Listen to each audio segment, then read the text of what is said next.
Now, after the suspension of India's wrestling body, the Sports Ministry has cracked down on the Paralympic Committee of India by revoking its recognition over its failure to organize elections of its new executive committee within the stipulated time frame. The ministry's action comes as the committee's failure is seen as a breach of its charter and the National Sports Code.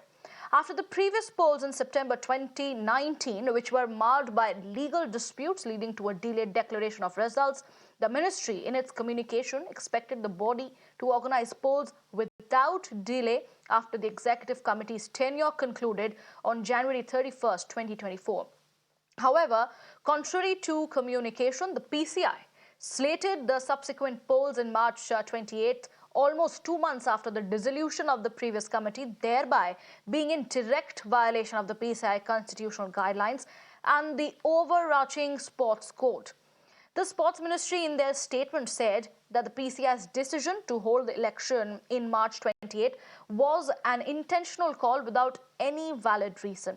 The Sports Ministry has now directed the Sports Authority of India to coordinate with the International Paralympic Committee to form an ad hoc panel to undertake day-to-day working of the Paralympic body. Karishma is joining me on the phone line with more details. Karishma, help us understand what the entire situation has been after the suspension of the India's wrestling body, the Sports Ministry going ahead and cracking down on the Paralympic Committee of India. Well, it's absolutely. The Paralympic Committee of India has been suspended, and this is not the first time that the PCI has been suspended. It has been in the news in the past as well for all the wrong reasons. But this time around, the Sports Ministry issuing a very detailed suspension notice, of which the operative part is that the Sports Code provides for suspension, withdrawal of government recognition. Among the grounds for suspension, the following is included.